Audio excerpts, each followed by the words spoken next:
Yo, welcome back to the channel, y'all. Hey man, I'm gonna be honest with y'all. I'm a little bit annoyed because I recorded three, not one, not two, but three videos last night, and somehow or another, the Elgato capture card and everything just went haywire. So I got no audio from the video, just my audio. So I'm really upset about that, y'all, because they were some bangers, and I'm never gonna bring y'all like fake content, so I'm not going to like fake react to the video. So we just gonna move on and get to this next one. How this police officer became Chicago's bloodiest gangster. This gonna be a good one. Let's get right into it, y'all. Let's go.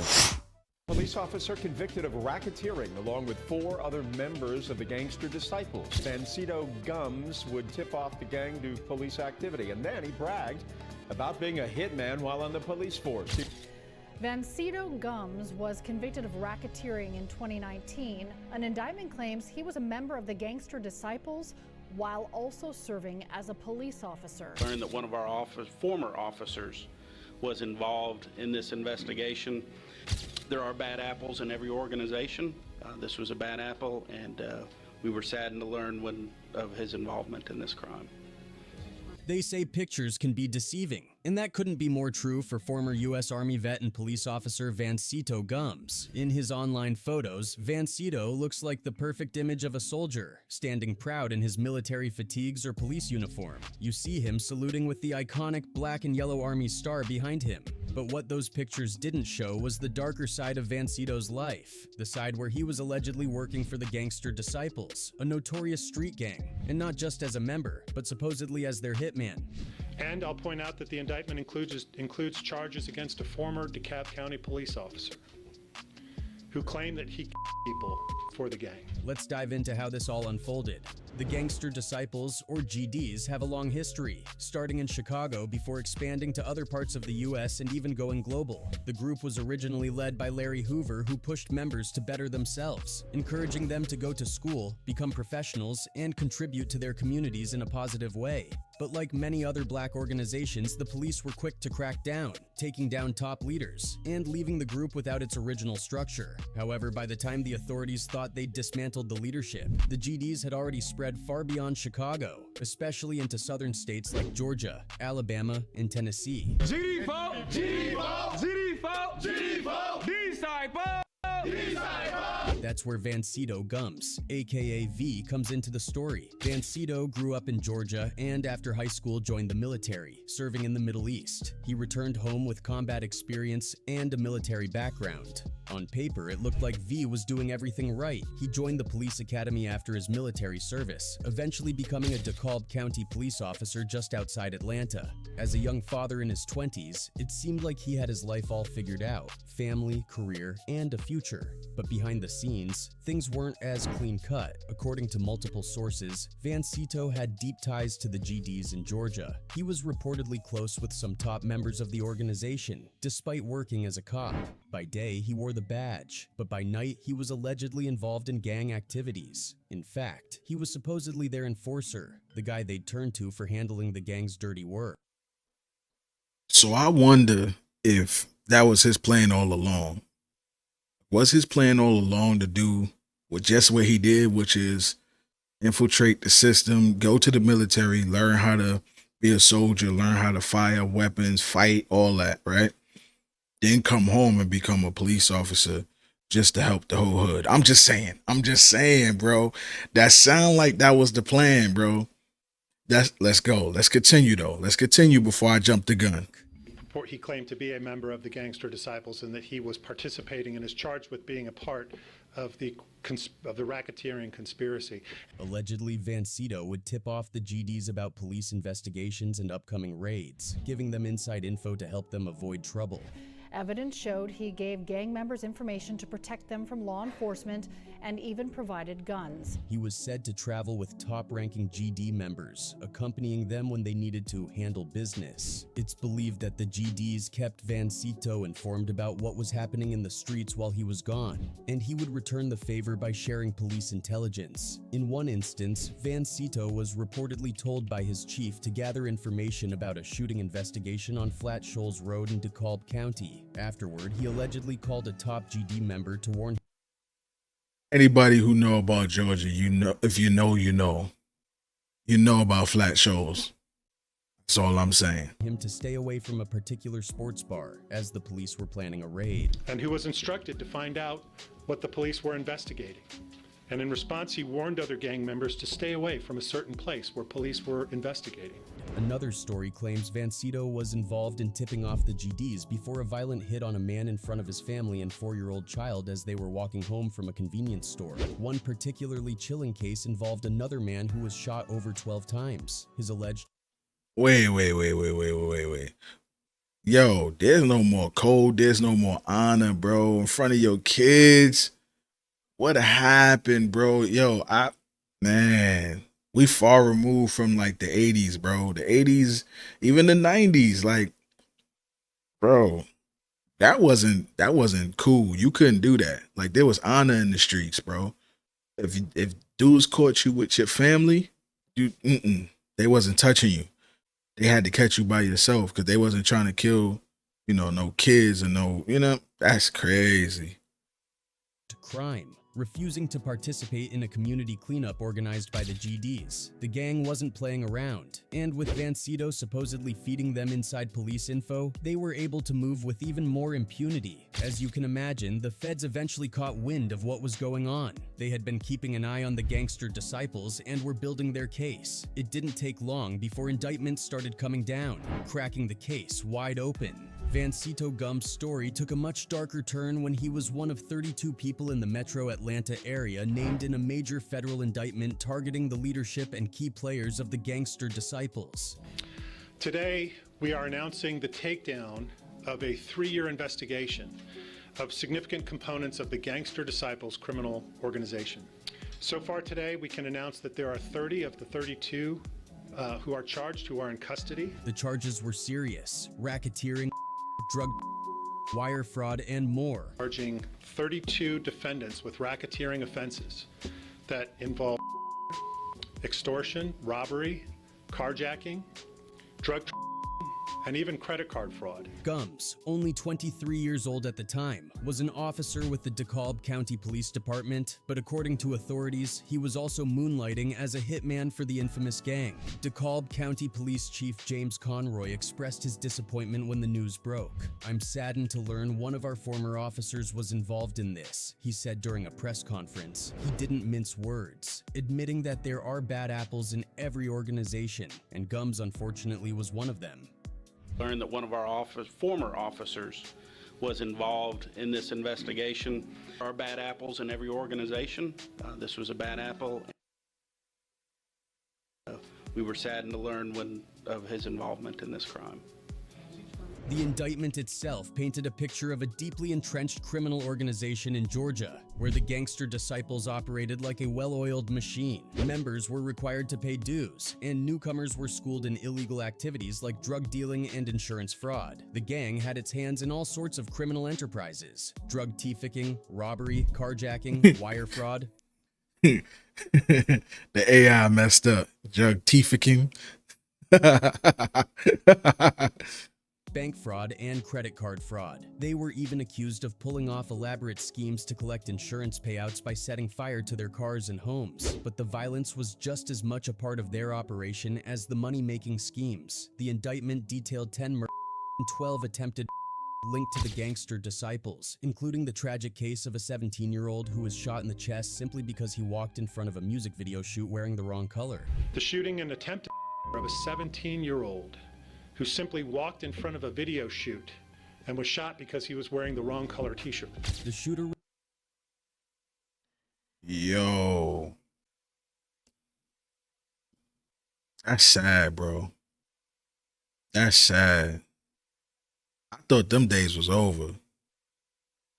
Like, I remember the 90s. It was like, especially in LA, it was like they was on go with the colors. Like they was on go with the colors in LA. But damn, son, this is crazy.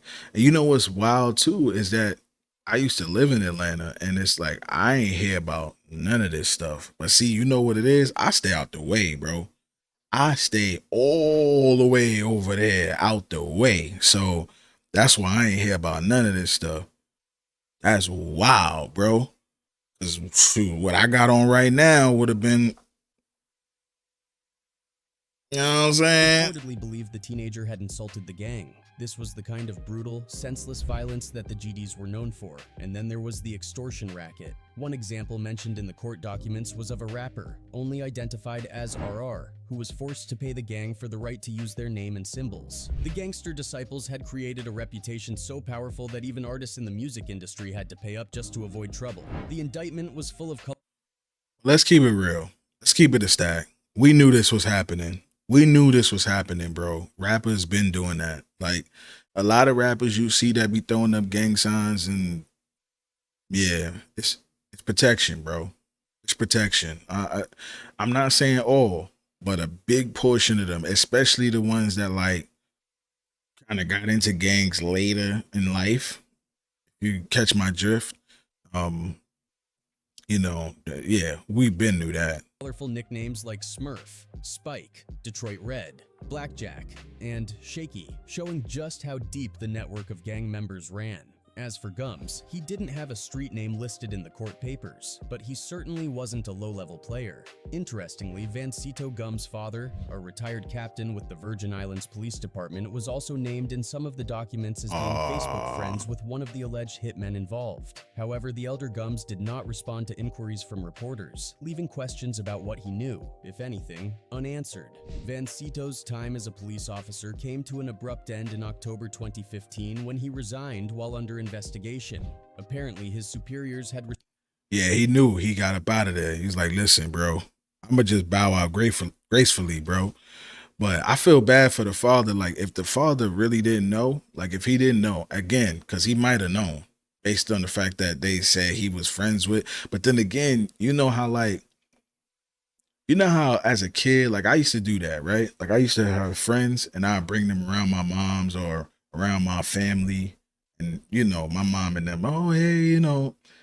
But little did they know they was out there running wild. You know what I'm saying? Like, when I was younger, I was cool with dudes that was in the streets. So, you know, that could happen. And a lot of real street dudes know how to turn it off and on. Like, so they could be very charming and very polite and nice. Like, I used to hang with dudes that, I'm telling you, when they would meet your mother, meet your family, they were the most gentlemen of gentlemen, bro. I'm talking about hug your moms, kiss her hand, hello, ma'am. You know what I'm saying? Like, mad respectful. But in the streets, they was on some other stuff. So it could be one of those situations where he brought him around his dad. His dad was like, yo, I like this young man, and, you know, decided to follow him. Now, if he started to see the gang activity being posted on Facebook, which we know most of the time is the case, you know, at that point, I don't know. But then again, he probably still was like, you know, I still think he's a good young man or whatever. But if that's the case and the dad didn't know, I feel bad for him because he was a former police officer. So I'm pretty sure he had his chest puffed out, you know, knowing that his son was following in his footsteps. And then if this is how he ended up going, yeah, that's crazy, man. received complaints that he was using illegal drugs, sparking the probe. While under investigation for criminal activity in October 2015. Complaint that he was using illegal drugs and called him in for an investigation and related to the use of illegal drugs. Around this time, according to court documents, Gumbs confessed to being a hitman for the Gangster Disciples, admitting to having killed people for the gang. And I'll point out that the indictment includes charges against a former DeKalb County police officer. Hell, bro, that's rule number one. You don't never admit, never confess. You make them prove it. You make them prove it. You don't never confess, bro. What was you my boy, my boy, what were you thinking? You never confess. Ever. Ever. Not at all. who claimed that he for the gang. The specifics of his confession, like who he told or how it came to light, aren't entirely clear in the records, but the fact that he made such an admission was undeniable. Gumbs didn't just carry out hits, though. He was also accused of tipping off the gang about upcoming police raids, giving them critical information to help them avoid getting busted. He was even said to have traveled with the gang's chief enforcer in Georgia to handle gang business in the fall of 2015, all while still serving as a police officer. Chief Conroy, when asked whether Gumbs became a cop first or joined the Gangster Disciples first, couldn't give a definitive answer. What was clear, though, was that Gumbs had been living a double life for a while, working to protect and serve by day while allegedly committing violent crimes for one of the nation's most notorious street gangs by night. That enforcer, Kevin Clayton, played a crucial role in ensuring Gangster Disciples members stayed in line. He wasn't just there to oversee day-to-day operations. He was allegedly responsible for enforcing the gang's rules and dishing out severe punishments to anyone who stepped out of line. According to the federal indictment, Clayton's duties even included issuing sight orders for members who didn't follow the gang's code. Clayton was also arrested during the federal crackdown on the gang. In September 2015, Clayton told Vancito Gumbs that his co-defendant, Donald Fresh agave taste. Glass was his right-hand guy. Together, Clayton and Glass reportedly founded the Gangster Disciples Hate Committee, which was essentially a disciplinary squad tasked with carrying out and to maintain order within the gang. Are to protect themselves not only from rival gangs and police, but also to enforce the gang's own rules and punish harshly those who break those rules. These actions and this punishment and enforcement through notorious groups that are identified in the indictment, such as the Hate Committee. This wasn't some casual operation. They were the gang's cleanup crew sent to handle business when things got messy. One of the more disturbing aspects of the indictment was how deeply the Gangster Disciples had allegedly infiltrated key institutions. Clayton apparently bragged that the gang had managed to plant members within police departments and even the parole office, giving them a significant edge when it came to dodging law enforcement.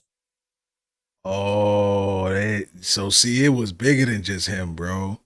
This was a well-calculated and well-oiled machine. I mean, I hate to say it, but it was smart. It was smart, bro. I mean, what more can I say, bro? What more can I say? It was smart. With someone like Gumbs on the inside, feeding them information, it wasn't hard to see how they were able to stay ahead of police investigations for so long.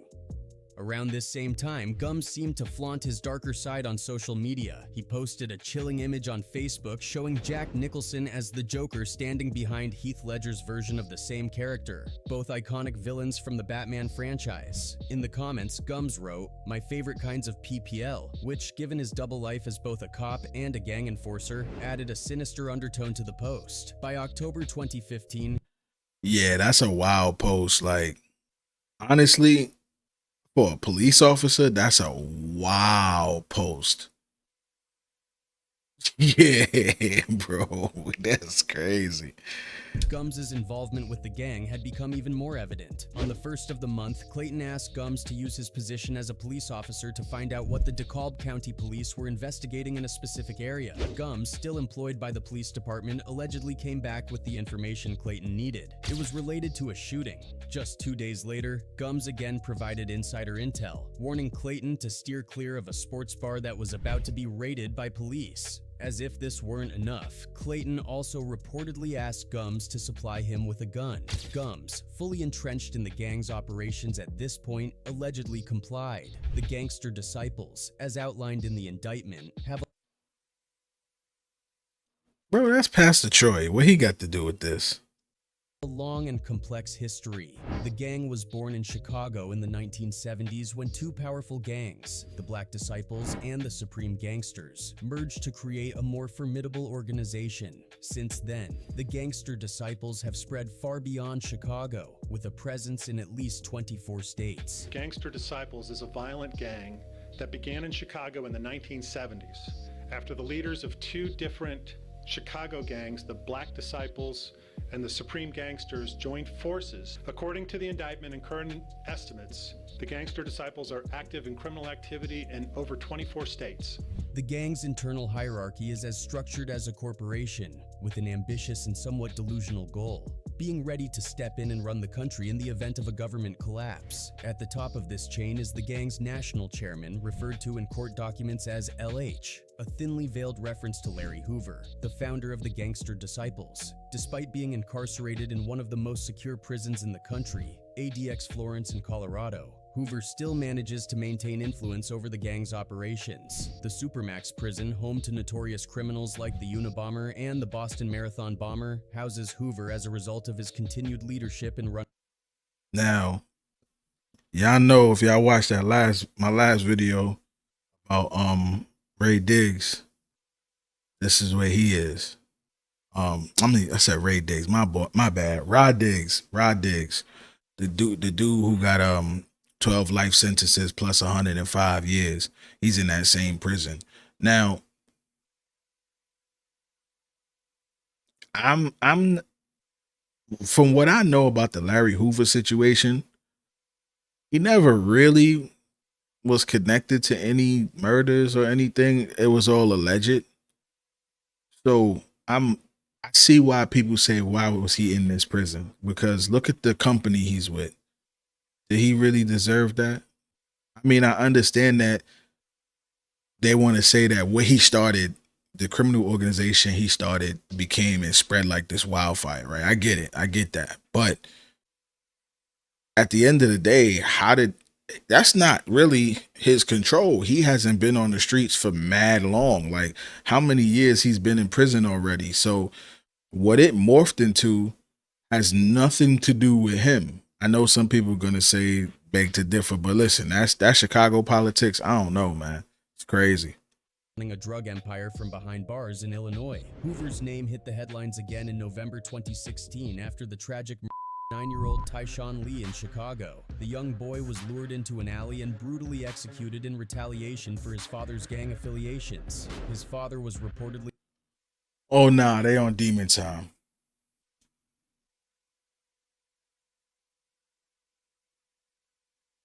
Bro, that's not cool at all. That's not cool at all. See, this why I be saying these little prayers before I record these videos, man. And I didn't say my prayer again. We're gonna say it right now. Father God, in the name of Jesus, please protect our mind, eyes, and ears for me and all my viewers when we watch these type of things. Keep all that dark, demonic energy away from us. I know I'm watching this stuff, Lord, but please keep this stuff away from us. This is terrible, Lord. Terrible. Amen. Listen, and I know some people probably gonna say, yo, then why you watching it? But I watch this stuff too to like help spread awareness. Like, a lot of people that I see, you know, I've had people hit me up offline, like, cause I got another channel, and there's people that I know from another channel, from that other channel, who will hit me up and be like, yo, bro, I didn't know half that stuff you was watching. Like, I didn't know nothing about it. So that's the real reason why I watch this stuff. You know what I'm saying? And I like to keep up on what's going on in the world, even though it's kind of negative. You know what I'm saying? But my prayers go out to that little boy's family, man, because that is wild to do that. Like, there's no more morals, no more ethics in the streets, bro. This is crazy. And again, I don't condone murder at all. The only time murder could be justified is, you know, self-defense. Because in all honesty, it even says that in the Bible. So, you know, that's crazy, man. That's crazy. involved with the New Money Renegade faction of the Kiloward Gang, which is part of the Gangster Disciples, and had been caught in a violent turf war with a faction of the Black P. Stone Gang. The horrific nature of the crime spurred an Illinois congressman to visit Larry Hoover in prison, along with Jeff Fort, another infamous I voted for Trump twice. gang leader, to urge them to call for peace. Within the Gangster Disciples, those at the very top are referred to as board members, and they maintain contact with the gang's state and Why he show Mozzie? Mozzie's a blood. Oh man. regional leaders known as governors. These governors are responsible for coordinating criminal operations within their territories, ensuring that the gang's illicit businesses, ranging from drug to wire fraud, run smoothly. Lower level members of the gang are simply known as brothers of the struggle, and they promote That young boy he just showed throwing up Crip signs. I think he killed himself, if I'm not mistaken. I believe he killed himself. I think he was only like 19 or 20. He was a drill rapper. I forget where he was from. If I find his story, I'm gonna actually bring that to light too. But that's why I say, like, this behavior needs to stop, bro.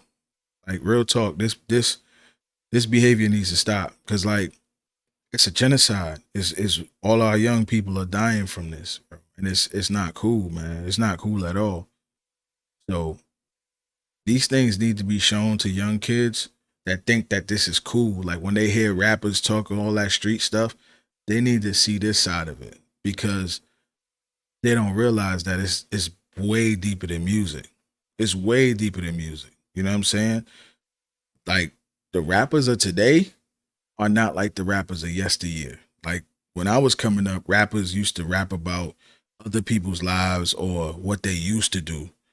Now rappers are rapping about what they currently doing. Like, yeah, like how they really out there putting in work. So yeah, this whole gang culture, all of this stuff, it needs to just get squashed, man, because this ain't good for the people, man. It's not.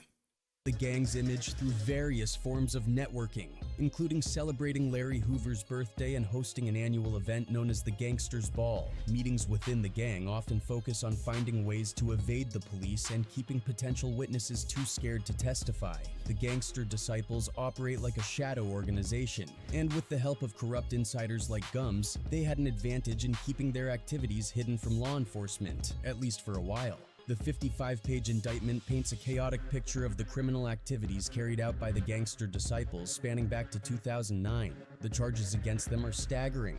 According to the indictment, members of the gang were responsible for 10 murders, 12 attempted 2 robberies, and even the extortion of rap artists, forcing them to affiliate with the gang. On top of that, the Gangster Disciples were deep into drug dealing large amounts of H-roin, coke, methamphetamine, illegal prescription drugs, and marijuana. The indictment also mentions a fraud scheme that racked up over $450,000 in losses. As part of the investigation, authorities seized 34 firearms that they now seek to forfeit.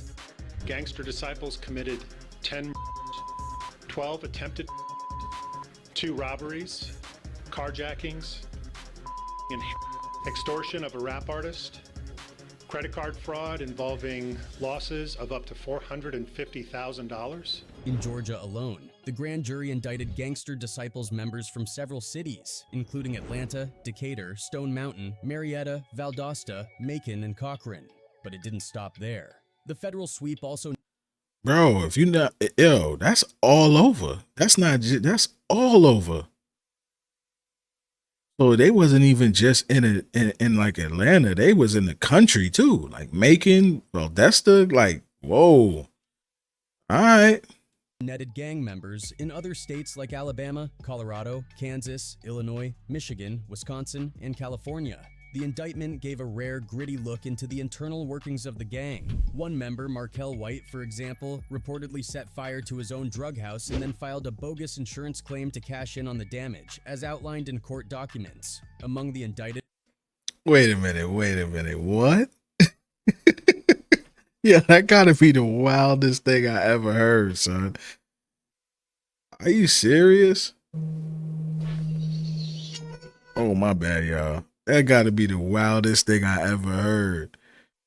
This man tried to do insurance fraud on a drug house, son, on a crack house, on a trap house. Like, yo, listen to how crazy that sounds. So in his mind, he looked at his business like it was a legitimate business, obviously, because to do something like that, even though it's highly illegal, still, that's what people do with legitimate businesses, bro. That's crazy. That got to be the craziest thing I've ever heard, bro. Were some heavy hitters in the Gangster Disciples organization. Alonzo Walton, also known as Spike G, was the gang's governor of Georgia and at one point was responsible for overseeing operations in not just Georgia but also Florida, Texas, Indiana, and South Carolina. Walton's authority ran deep within the gang's ranks. Then there was Louis Mobley, aka OG, who worked as an enforcer and was a member of Kevin Clayton's infamous Hate Committee, the gang's squad for enforcing internal discipline. Mobley wasn't afraid to get his hands dirty. In one particularly violent incident, he allegedly two correctional officers by throwing a chemical solution in their faces. Another key figure named in the indictment was Shante Craig, who went by Shaky or Shake G. Craig wasn't just another foot soldier, he was a board member, a high-ranking position within the Gangster Disciples leadership. According to court papers, Craig had some rather disturbing ideas, including a plan to start a peace-stitution ring called Ladies of Distinguished Nature, which would be used by members during the gang's events. Violence, of course, was at the heart of everything the Gangster Disciples did. One chilling example involved a gang member referred to in the indictment as QH. In June 2015, QH had a verbal altercation with a member of the... Now, you know what I never understood, bro? I never understood people who did organized crime, because clearly the way they was moving, they was moved. This is organized crime, bro. Straight up. That's why they give a lot of gang members RICO. But my thing is, why y'all put all this time and energy into this stuff? Like, even if you go and play the streets a little bit, right? Get the bag in the streets and flip it to something legitimate, bro. And then leave the streets alone, son. Y'all doing all of this, right? Oh, look at BMF, right? Let's look at BMF, for example. BMF was on the verge of cutting the ties, but I think it was just a little too late. You know what I'm saying? But when you look at the infrastructure and how these dudes be really organizing this stuff, and they have people that, you know, that have certain assignments, and you have rank, you do this your task, this your task. Bro, y'all need to put that towards starting something legitimate. Like, bro, it's money out here in other businesses too, bro. Y'all do know that, right? There's a lot of legitimate businesses that there's money in. Trucking used to be one. It's kind of getting a little shaky right now for trucking, but that's what happens with trucking. It always fluctuates. Why y'all don't start a trucking business, bro? Y'all got the mindset. Like, I never understood, like, even drug dealers, when you look at dudes who sell drugs, they got the mindset. That's a boss mentality. They running it like a CEO, right? So if you could be a CEO of a criminal enterprise, why can't you be a CEO of something positive, bro? Take that same energy and channel that same energy into something positive.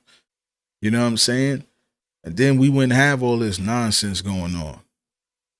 Come on, man. This is crazy. Blood's gang. Instead of letting it go, the Gangster Disciples Hate Committee, led by Donald Glass, scolded QH for not taking a more violent approach to the situation. Glass pushed QH to prove himself by finding and shooting a rival Bloods member. Unfortunately, QH followed through with these orders and shot DeMarco Franklin, who was believed to be a member of the Bloods. At a press conference following... Why is LL Cool J in this? What do you got to do with this? He just throwing random pictures of black people at this point. What's going on? Following the indictment, U.S. Attorney John Horn made it clear that this was just the beginning of the federal government's interest in taking down the Gangster Disciples. He pointed out how Atlanta had previously resisted becoming a stronghold for national gangs, but that things had clearly changed. Horn made it clear that this indictment was a warning shot to the gang's leadership, saying, "We hope this indictment warns the leaders of these gangs that Atlanta is not a good place to do business." As for Vancito Gumbs, the former police officer who had become a hitman for the gang, his legal troubles were just beginning. Gumbs tried to defend himself by hiring lawyers, but with the mountain of evidence against him, he wasn't finding much favor in the eyes of the law. All right, y'all. So that is it, man. That was just a crazy story, man. Again, anything y'all see, man, do y'all due diligence, do your research, make sure that it's, fact check it. I'm a Google it myself and make sure that, that's really how the story went. But the level of ambition to do that, dedication, the focus that it takes to do that, because that's crazy to think about. To think he went, think about that, bro. He went to the military. He could have died, right? He went overseas, whatever he did. I don't know. Because they didn't really get into his military background. So I don't know if he fought or not. But based on how he was dressed, he looked like he fought. You know what I'm saying? Then to become a police officer, which again is a dangerous job as well. The level of dedication just for that, for the streets, is crazy. But hey, man, y'all get down in the comment section. Y'all tell me what y'all think about this one, because this is crazy. And I'm out, y'all. Peace. I actually found the information. I'm gonna put it right here so y'all can see. He got 15 years, y'all. So y'all can go ahead and check this out yourselves. I'm gonna put the link down in the description below. And all right, this time I'm out. Peace.